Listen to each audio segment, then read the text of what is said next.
Okay, so sometimes we don't always want the parameter in the equations. Like, it'd be easier to work with it without the parameter. But sometimes they start you out with that. They say, here are the parameters, and then we want you to do something with this. So we're going to talk now for the next few examples about eliminating the parameter. Okay, so they give us the parametric equations, x of t and y of t, and it says eliminate the parameter and write the parametric equations as a Cartesian equation.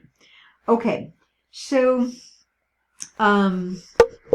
these are both polynomial, right? So your x of t is a polynomial function, and so is y of t. You're going to start with the one that's more simple. That's linear, so it doesn't get much more simple than that, a linear equation. So we're going to say y equals, I'm just going to put t plus 2, just to switch it around there. Okay, and now we can say x is equal to, now we're going to take, oh, no we're not. Let me back up a minute.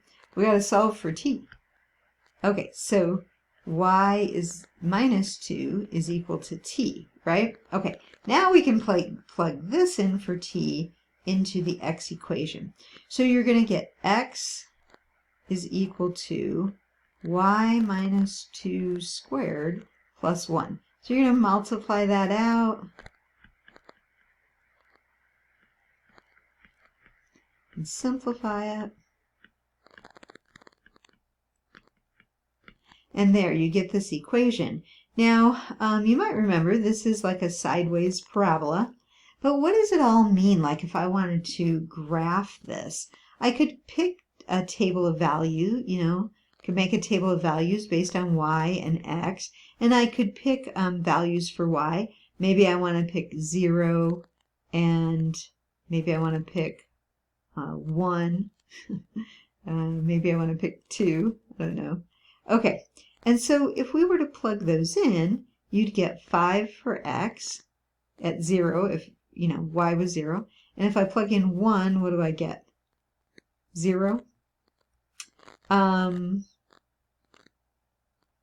No, I get 2. Sorry.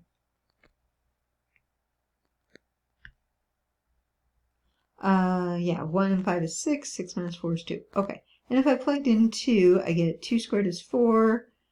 9 minus 8, I get 1. Okay, well, let's see what those points look like. So you have the point 5, 0, which is way up there. And then you have 2, 1, which is right there. And then you have 1, 2. Okay? And you know it's going to be parabolic, right? Okay. So maybe you want to plug in a 3 for y. Let's see what happens if you plug in 3 for y.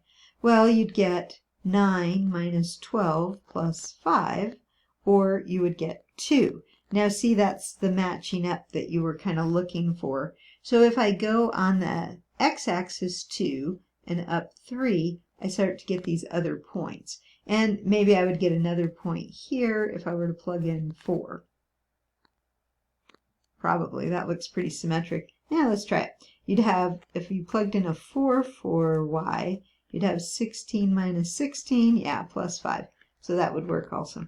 Okay, so I was just picking some y values. Now, you could also base it on t, which that's what I did the first time when I was looking at this problem. I said, well, what would I want t to be? 0, and then I picked 1 and 2 and things like that. But either way, you're getting this parabolic shape. What? Like that. And so maybe it's easier to use the Cartesian equation and not the parametric equations. Okay? And that's how we eliminated the parameter.